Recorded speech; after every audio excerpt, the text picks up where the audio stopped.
Hello everyone, welcome to this video. In this video, let's move on to question number 10th. Here we are given the sum of three numbers which are already in GP. Their sum is given to be 56. If we subtract 1, 7 and 21 from these numbers in that order, we obtain an arithmetic progression.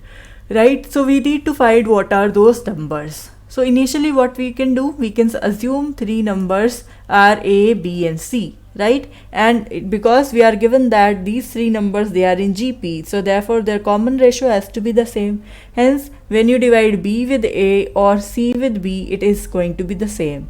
So let's mark this as equation number 1.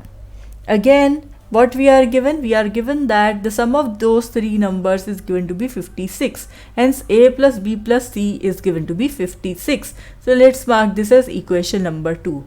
Right, and the third thing that is given to us is if we subtract 1 from the first number, 7 from the second number, 21 from the third number, we would have a sequence or progression which is arithmetic.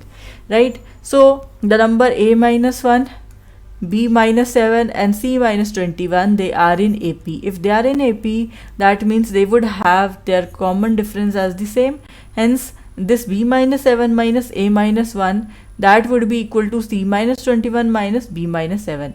This term minus this term is equals to this term minus this term. Correct? This is what we do. We can simplify the expression here so that we would have B minus A minus 6 in the left hand side and on the right hand side we would have C minus B minus 14.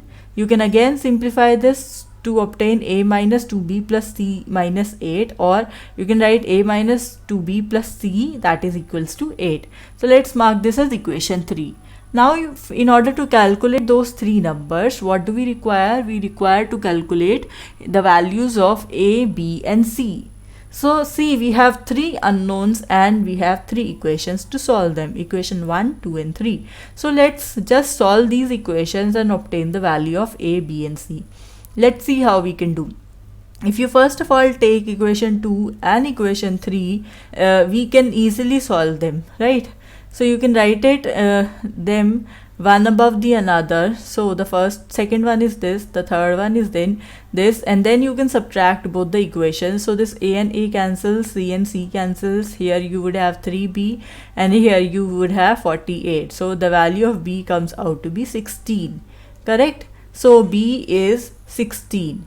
Once you know the value of B, you can substitute it in equation 1.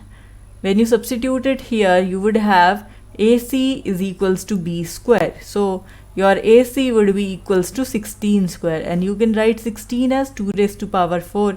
Hence it would be 2 raised to power 8. Why I am doing so? Because it would be easier for me to calculate further into the question. So let's mark this as equation 4. And when you substitute the same in equation 2, the value of B here as 16, this would go on that side and it would become 40. So that you would have A plus C as equals to 40. Let's mark this as equation 5. Now we have to solve equation 4 and equation 5 in order to obtain what is A and what is C.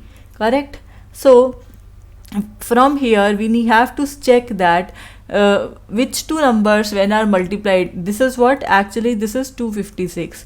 So we need to check whether which two numbers are there which when multiplied together gives us 256 and which when added together gives us 40. Now these are quite big numbers and we may not be able to calculate it mentally. So what else we can do? So you see it is 2 raised to power 8. So somehow it is the numbers, they are combination of 2 raised to power something. So if you take 2 raised to power 4 and 2 raised to power 4, that is 16 and 16. When you add them, it is just 32. So that means they are not appropriate, but we are very close to the numbers because we want the sum to be 40. Right? So thereafter what we can do, we can increase one power and we can decrease one power. This comes out to be 32 and this comes out to be 8. Right? And here we go, we have our answer because the sum of these two numbers comes to be 40. Hence the two numbers, when we multiply them together, it would be 2 raised to power 8. And when you add both the numbers together, it is 40. Correct? So the two numbers, they are 32 and 8. right? And therefore the three numbers, because the value of b was already known to us, they are these. And moreover, we can check these numbers are clearly in what? They are in GP, right? Because when you calculate 16 upon 32 and 8 upon 16, the ratio comes out to be 1 by 2 in both the cases. Hence they are in GP. And moreover, when you subtract 32, 1 from 32, that is 31, and then you subtract 7 from 16. Why I am doing so? Because I am checking the conditions of the question. When you subtract the number 1, 7 and 21 from the given numbers, you would have the numbers which are in AP, right? 16 minus 7 is 9 and the third number is 8. 8 minus what? 8 minus 21, right? 8 minus 21, how much is that? It is minus 13. So we need to check whether 31, 9 and minus 13, they are in AP or not. So the answer is yes, because the common difference, what would be 9 minus 31? 9 minus 31, and what would be minus 13 minus 9? So you see it is minus 22 in both the cases, and which is equal. Hence we can say the numbers, they are in AP. So I hope you understood these questions well, this question well. Well, that is it for this video. Thank you for watching.